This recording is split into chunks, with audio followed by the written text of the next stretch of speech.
Well, I don't know if I have the best radio voice, but I am the junior most member of the senior group at TBLF, so I was delegated the task of coming up with some questions, and we went out to the community. And my gosh, you guys, it's been fantastic. We got hundreds and hundreds of questions, both in the Discord and through YouTube. So we're going to go through some of them. Some of them you may recognize as yours. Some of them it was because we had like 30 people ask similar questions, so I pulled them all together. But in general, fellas, what we really found out is that the community wants to know a little bit more about who are the people behind the voices, and then what you're up to these days and what the future is. So we'll start off with, first of all, the obvious question, guys. And, whoever wants to answer first can go ahead and do that. But where did you come up with your gaming handle and stream name? Well, I'll go first. Originally, I went with the name SOCOM Ice. And that was just because I was with a group of airsofters and gamers that went by the clan name SOCOM. I got asked all the time if I played SOCOM Navy SEALs because that was a popular PlayStation game back in the day. And I eventually just changed it to Bo because that was a little bit different, a little bit more unique. And what about you, Stick? How'd you come up with your name? I stole it from my father and added a number. Very, very simple. Oh, yes, the very famous Tree Man. Me and my father are both lengthy and skinny, and we would just... Is that what the Tinder profile says? I'm lengthy. Includes broken heart. Oh, this is great. How about you, Sterling? I needed a name that wasn't my old World of Warcraft handle for use in War Thunder. It was a Sturm Tiger, right? Like if a Sturm Tiger had a baby? Sturm is just storm, or assault, and then Ling is a diminutive. So it's like tiny assault. There's more thought put into that name than all of ours. Well, and we're going to get into later why people think Sturmling is the most cerebral of the group. Probably the most educated. But Bear, what did you think? What did you come up with your name? Spots came up with it for me. Is it really one of the auto-generated ones? So the auto-generated one started off as a Glorious Squash. but I changed it to something a little bit better than that. Glorious Squash? You mean you deprived us from the glorious squash? Well, yeah. We have enough names to start with S. That's fair. Oh my gosh. And here the whole time I thought you were just like a giant David Attenborough fan or something. No. Well, that's funny. You guys have already heard my story, right? I Baghdaddy Mike, I used to work in a grocery store, and that's where I got that name. That's not true. No, not true. Seriously, I was in Baghdad 03 and 04, and I used to travel with the Army back then, and I used to travel around the country, and they would introduce me as Mike from Baghdad, and then it just turned into Baghdaddy Mike. And then when I got home, my kids said, yeah, that'd be a really cool gamer handle, Dad, so I stuck with it.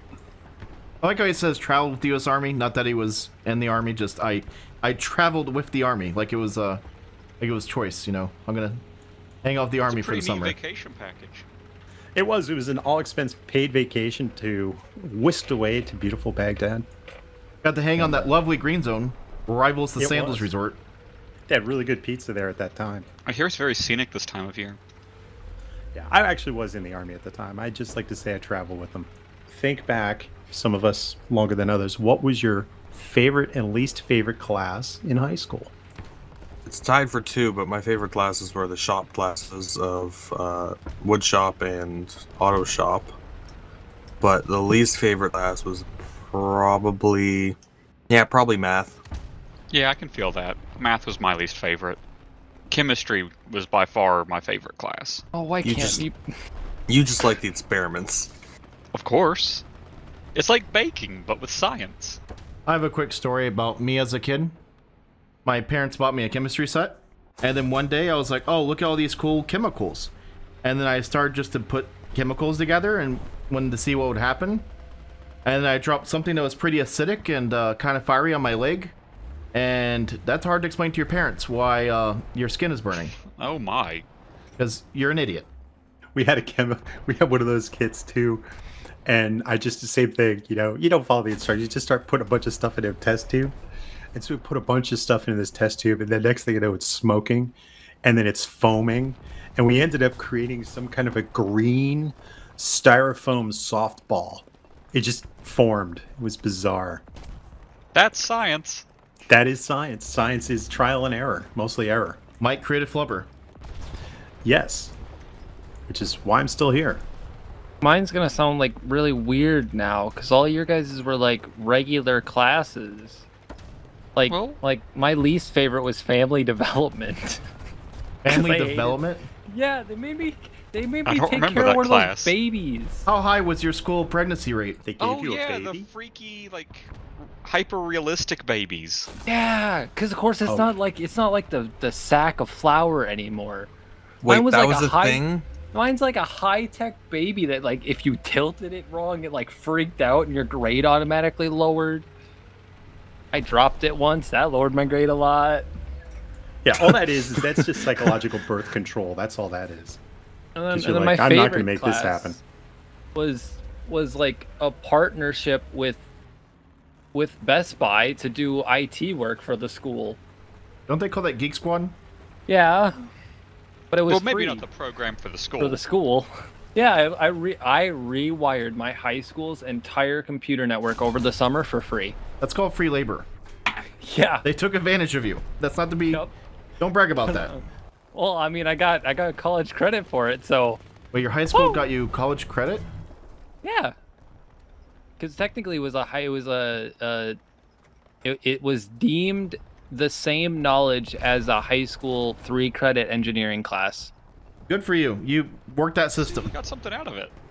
Ironically, so my least favorite class in high school, because I was an athlete, but my least favorite class was gym class. And I remember because the gym teachers used to be merciless on the athletes. And I don't know why. They just, I don't know why, but it was terrible. And then I would say probably like Sterling, my favorite class in high school was definitely chemistry. I loved chemistry. I hated the lab write-ups. They were always long and tedious, but the chemistry and doing the experiments and everything else was just wonderful. Loved it. During the football season, our coach actually didn't let us run or do any of the like workouts. Like we just stand around and watch all the other kids do calisthenics and running and sprinting, all that stuff, and then we just be like, oh, we're supposed to be protected, or I don't know if he didn't want us to get hurt or to keep us fresh, but we kind of just automatically got A's and just stood around and watched everybody else. So you grew up in a football state. I grew up in New Jersey. And not that New Jersey's not a football state now, but back then it wasn't. And our football coach was a gym teacher, but we didn't have him. And so we had to do archery and volleyball and all this other crap with everybody else. And it was a You mess. guys had archery in your Yeah, we PE did too. class? Yeah, we had archery. We had archery, We had jujitsu. jogging. We had rope climbing. Dodgeball was always the best. Are these just Canadian life skills Was Yeah. bear fighting one? to teach you how to survive in the wilderness? Was what? Bear fighting? Bear fighting? Was that a required week-long course? It wasn't, but I do remember when we did baseball and someone in the field looked up to catch the ball and they had their glove above their head and the ball went over their glove and bonked them on the forehead and went up about 20 feet. Yeah, they didn't catch it either way. If you can dodge a ball, you can dodge a bear. So another thing during high school, another big milestone that happens to a lot of folks. And What's- it's probably not the one you're thinking about. I was gonna say, Mike, was yours the change from carburetors to electric fuel injection? No, it was when we went from steam and coal to the internal combustion engine. Oh wow, that's a pretty big jump. Yeah, it was. It was really pretty amazing. And then we got rid of the rails and we went with rubber tires. And then it made the ride a lot better. Still used to scare the hell out of the horses in the parking lot, though. But on that, what was your first car? And what did you what ended up happening to it? I had a red 99 Civic. What happened to it? I was on my way to community college one morning, and in North Carolina, snow is uncommon, and it had just started snowing, and the car in front of me stopped, and I stopped, and then the cars behind me stopped stopping, and thus was the end of my poor Civic, which was then replaced by a 2000 green Civic. Oh, upgrade. Speaking of red cars, so my first one was I had a 1975 red Mustang 2. Now, the emphasis was on 2 because back then the Mustang was based on a Pinto. Oh, So it was literally a Pinto with a kind of sheet metal that looked a little bit like a 65 Mustang, which would have been cool, but this was a Pinto. And it only had 3 cylinders because one was frozen. And I went to college and I was not allowed to take it with me to college. And then I found out while I was in college that my parents sold it. Oh no. So I was a sad boy. But that's what happened to my car. But that was great. It was a red Mustang 2 with a white vinyl roof. Amazing thing. I had a 1984 Chevy S10, completely rusted out. We had to put 2x4s in the back to replace the leaf springs that completely gave out on life. Another fun feature, parking brake did not work at all. So when I would come out to the parking lot, maybe the truck was there, maybe it rolled down the hill into somebody else's car. You never knew that day. What a fun Right. game of roulette. That's where you take the 2x4s out of the suspension and chop the wheels. I really want to hear what Bear had for his first car. I still have it. It's a 2010 GMC Canyon. That you zip tied the gear shifter. No, it's just the linkage to the transmission pawl. Okay, it came off the other day, and it's holding strong. About 3 weeks later, the second car I have, which is at the same time as my first car, is a '86 Firebird. And you're resto modding that, correct? It's a resto mod. Yeah, the body's in good shape. I just need to get motor and electrical done. I got a 2004 Ford Escape that one day when I was driving out with friends, I ended up rolling it through a ditch, and then we ended up trading it in because it had an exhaust leak. Oh, but the roll wasn't the problem. My parents to No, this day they were still don't know that it unrelated. rolled. Oh, well now they will. What kind of condition was it in that the rolling... It was during the winter, Okay. so the powdered snow I think made it so it lived. What about a historical place, monument, or museum that you have not visited that you would love to at some point? Oh, that's a good one. I have to think about that for a second. If somebody else is going to answer, feel free. As Bo types in Google, famous museums. No, visit. I've been meaning to try to get to the Air Force Museum for a couple years now, just due to the world kind of going crazy the past year. That's been kind of put on hold. There's a lot of places though I'd like to go to. There's a lot of places in the Pacific, battlefields and islands I'd like to visit, even though most of those are sadly, they're off limits to the civilian population for very good reasons. I think I know it's has a couple locations, but I think the Imperial War Museum in England would be one I want to go to. I think at some point we all probably need to go to the Tank Museum. I was going to say, Bovington? I've always Yeah. wanted to go to Bovington. Bovington would definitely be on my short list. I think my top one, though, would be the USS Arizona Memorial in Pearl Harbor. You know, I went to the University of Arizona, and they had the ship's bell from Arizona. And on December 7th, they would ring it, 1,300 times for each of the sailors who perished that morning. And it's always been a place that's been on my list. I've never made it out to Hawaii. So an actual proper museum area is probably the Omaha Beach, or one of the beaches of D-Day. For technically non-memorial type area, there is a town in Vietnam called Dong Ha.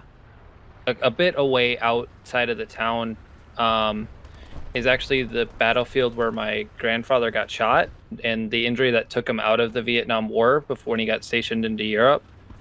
So going there and just sort of seeing the type of environment he was in during that time would be cool.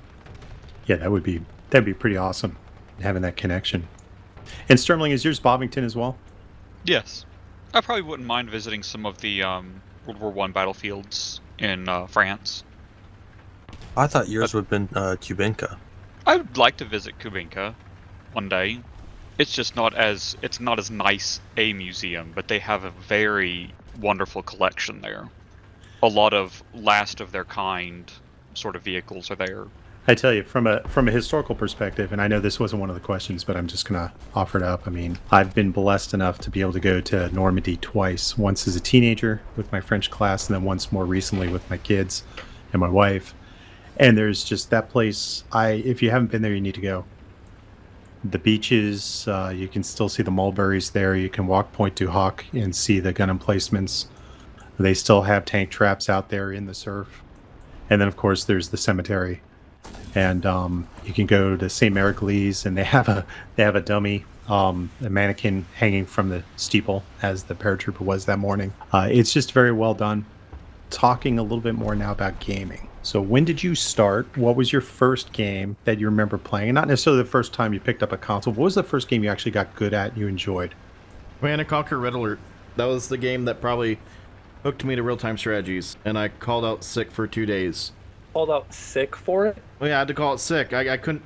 I had to beat the Soviets. You never use sick days when you're actually sick. Junior high could wait. I had to beat the Red Army. You don't understand? Yes. Freedom was at like a risk. job.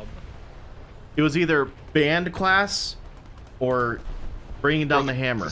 Yeah. If he went to band class, the Soviets win. Like you're upset about that something.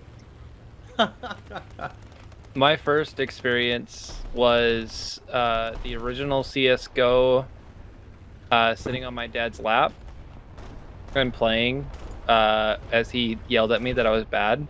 You make me feel really old because I was playing CS 1.6 in high school, and you didn't even say that. You said CS:GO. Yeah, the original CS:GO. Oh, man. Had that. Also, kids, stay in school, drink your milk, and don't do drugs. Oh, wait, don't do what we do. not CS:GO. No, it's too late now. No. Before that one, sorry. Which one? Counter-Strike Source Source? 1.6? Which one was before Go? Source. Okay, that one. I thought it was Source. Go was the first one that I started. Or wait, hold on. Let me look. Hold on. Look, well, he He Googles. can consult the yeah, Steam. yeah, well, he Googles. The original Counter-Strike was Yes. my first one. Source. No, that's a different game. No. What? No. Counter-Strike Source, because that was the first. That was out in 2004. Yeah, Counter-Strike Source was in between CS 1.6 and Go. Well, there's Counter-Strike, Counter-Strike Condition 0, 1.6, Source, and Go. Source. Yeah, Source. Source is its own thing. Source is the one that he played. Yeah. Source was multiplayer. Yes. So it's So all was that multiplayer. original. It was multiplayer back in my days, Tick. I don't know. You don't believe it. They just had to bring the No. computers together. No. I'm reading the Wikipedia and Oh, that's right. Condition 0 was. It says that it. Besides they were released as. I don't know which one. Listen, it was like 2005. It was some sort of Counter-Strike back in Stick the early Boy 2000s. Stick Boy was 6-year-old at that time. Listen, it was 2005. I was 6. I could barely reach the mouse while reaching the keyboard, and I got yelled at because I couldn't hit a headshot. Okay. You still can't hit one. I know. And the first game that I really sunk time into was Call of Duty World at War. But I played on the Wii with the Wii remote. My God. Yeah, the first game I really started getting into and put like Stick said, put hours into was a game by a company called Microprose. It was F-15 Strike Eagle back in the day. If you check out their graphics today, you'll be like, what the heck was that? But that was the first one that I played, PC-based game. And I must have put 1,000 hours into that thing. It's a PvE combat simulator, and I just flew that thing. I broke like 4 different joysticks on that. The first game that I put any significant amount of time into was Battlefield 2 Modern Warfare for the PS2. I was but a wee lad and there were tanks to be driven. Actually, my favorite activity to do was you would find the fastest vehicle and you'd play the class that has the C4 and you'd strap all the C4 to it and you'd drive into the enemy tank jumping out and use it as like a makeshift torpedo.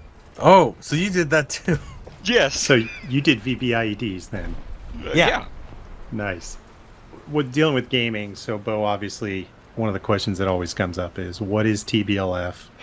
What does it stand for, and how was it formed? Back in the day, we used to all play on the same Battlefield 2 server, and that clan required a $15 a month membership fee. And I did not have $15 a month, not even to like eat food. I just didn't have it, so I ended up making a clan called TBLF because, you know, you gotta fight the man, and all the poor people joined that one. And then ultimately, we ended up joining the group because, well, I got a job and I could pay them. But ultimately, when we moved over to War Thunder, I decided to keep the name, and then it kind of grew from there. But Kobe and a bunch of the other guys, we kind of started with that, and it was a good time. And then as we went through War Thunder and other games, we met a lot more people, and some of these guys are in here with me now. So it's just been a kind of a close-knit group that's been gaming for, 10 years? If I may, didn't Kobe never pay those dues? Do you ever want to tell Kobe that he owes you money? No, I don't. He's already threatened that's to. not the What, point. didn't he threaten to airdrop a cattle on my house once? Yes. What? Yeah, he threatened to airdrop a cow at my house. A cow. He asked if I could fly a plane. I said I could learn at my college, and he said, "Great, you're gonna drop a cow on Bear." Always comes up with the weirdest threats. To be perfectly honest, we've been doing War Thunder content now for, 7 years? And that's a long time to be playing a video game. Some of the guys have moved on to other games, or they just got really busy with life. Moevil has a business he's running with 3 kids as well, so he's a very busy man. And he generally hops on for 30 to 45 minutes a night and plays something like Apex Legends or whatever game fancies him, but he just doesn't have the time like he used to commit to videos. Kobe has been absolutely slammed at work since COVID started, and he's been, no lie, working probably 60 to 80 hours a week. I know for a while there he was getting 1 to 2 days off a month if he was lucky. So he's just been absolutely slammed at work. He does drop by on stream whenever he can, and we do have some video ideas that we've been trying to someday get into actually getting done, but he's still around. Who else we got? Red Von Dyke is very busy. He picked up a full-time job here about a year ago, Bear? A About year and a half. And he just got engaged. He's building a house, and they're having a baby. So he's, that's why. And the ZL1. Don't sell the ZL1 Well, he's short. also building a race car. So, very busy guy. So life happens. Sometimes, certainly you kind of stepped away from War Thunder because I knew the game went in a direction that you personally weren't a huge fan of, and you got back into World of Warcraft Classic pretty hard. Yes. Well, I mean, Right. I guess, yeah, it's pretty obvious, you've been doing this for 7 years now, so people are going to come and go, and people are going to go through different parts of their life. And what's interesting about this crew here is, like, how did you and Stick meet? It was Lady and the Tramp. I was playing War Thunder, and I was getting really bored playing War Thunder by myself. And I was like, you know what? I'm gonna join a group and play War Thunder. I went to the squadron menu, and I was like, let's find a funny name. Wait, that's literally how you found us? And yeah, because I was eating Taco Bell. Wow. And I was like, Oh, oh look, jeez. that's a name. It was a Applied. calling. I know I met Sturmling through custom battles of all things. We used to do a lot of War Thunder custom battles on Twitch. Actually, this weekend, we're going to be hosting a huge custom battle on Saturday. So feel free to drop by our Twitch channel and join us. I'm going to plug that in real quick. But yeah, Sturmling and I met because he used to join all of our custom battles. And he was always the guy who you could never find and was like hide-and-seek champion. But the first time that we actually spoke was in Hellion, when you Oh. left me in the void of space. He did that a lot in that game.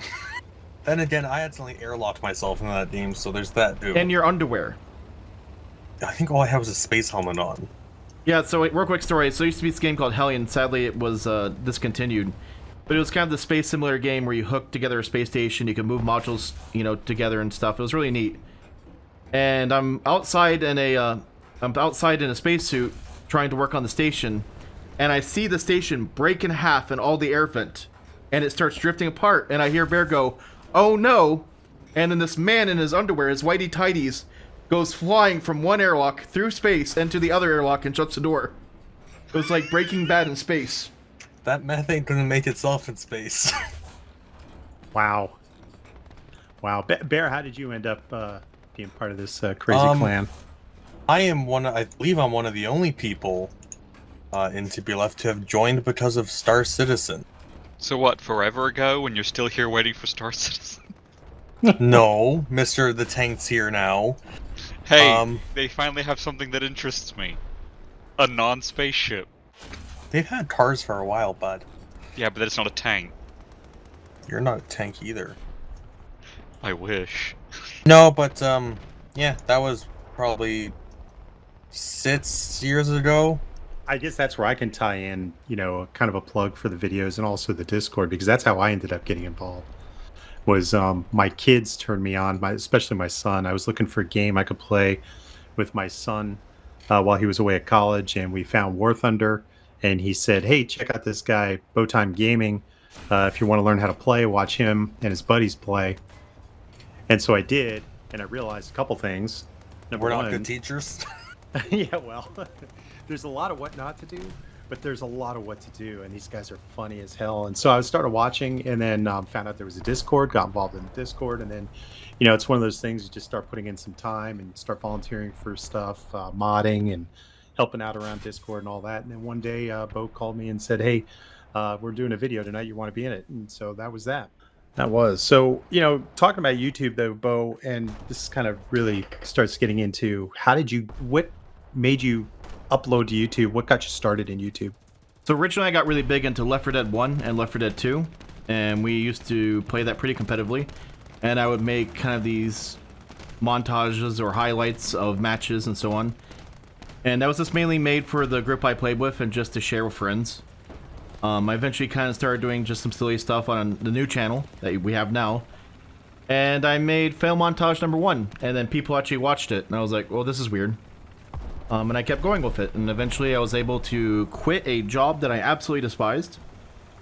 And I saved up enough money to buy a new PC. I moved out of a terrible apartment and to a rental home. And then, about 2 years ago now? Almost 2 years this year? I was able to become a homeowner.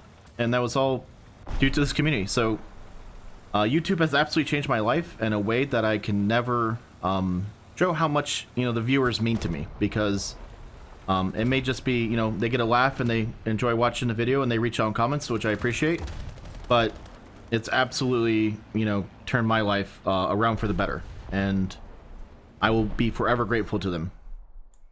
Bo, on that, talk if you could about that moment when you said, I'm going to leave a 9-to-5, I'm going to leave an hourly job, and I'm going to do YouTube full time. What was going through your head at that moment? I actually didn't plan on doing YouTube full time when I quit.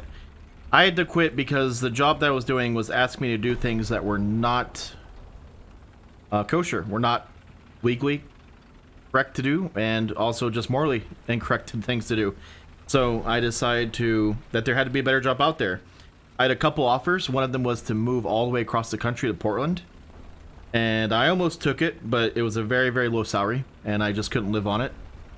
And I kept looking around, and I just made YouTube videos on my downtime of applying for jobs. I did that for about 6 months, and the fail montages really just helped turn my life around. It seems really silly, but I kind of owe it all to that. And then we started uploading kind of the general War Thunder content we do now, and the Side Chat podcast and much other things came out of it. I met Bismarck and some other fantastic people, and that's kind of how we're at now. Long story short, it's been a lot of effort by a lot of people, and it's thankfully worked out for the best, I think.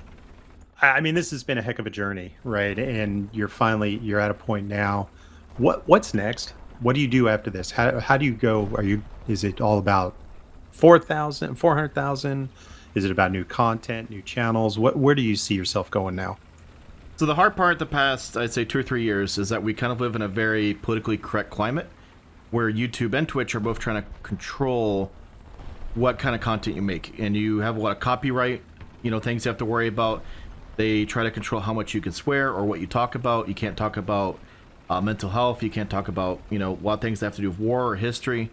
And you have to kind of find where those lines are, right? One of the newest lines, was it last year, 2 years ago, Stick? They start putting in the child protection stuff. And that's not all bad. But as a creator, you have to really watch where you step and learn where to work inside the box. And as a creator, that's kind of tough because you want to always kind of be outside the box. So it's been kind of strange. I've been wanting to keep just what we're doing, honestly, to keep things at the level that we're doing it now and to find new ways to do it better. I've always wanted to start new series. that's kind of why we're starting the YouTube Shorts channel, to do kind of the TikTok style videos for fun and just see what we can come up with that. I would like to get at least 2 more channels started in the next year or so. I would love to do more historical content on one. COVID's kind of shut down that project due to various reasons. We won't get into that now. But I also like to be able to start uploading our Twitch VODs onto a place so that people can see those in their entirety if they're not able to catch live streams.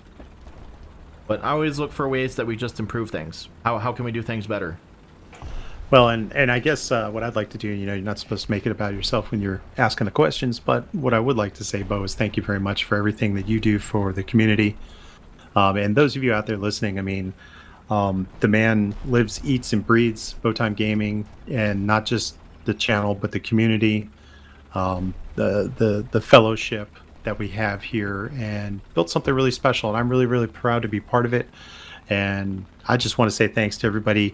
First of all, the outpouring, it's indicative of how many people responded with questions for this. And as we said, if we used your question here, and I've kept track of whose question we used, we're going to enter you into a drawing for a random prize, and we'll be contacting you about that.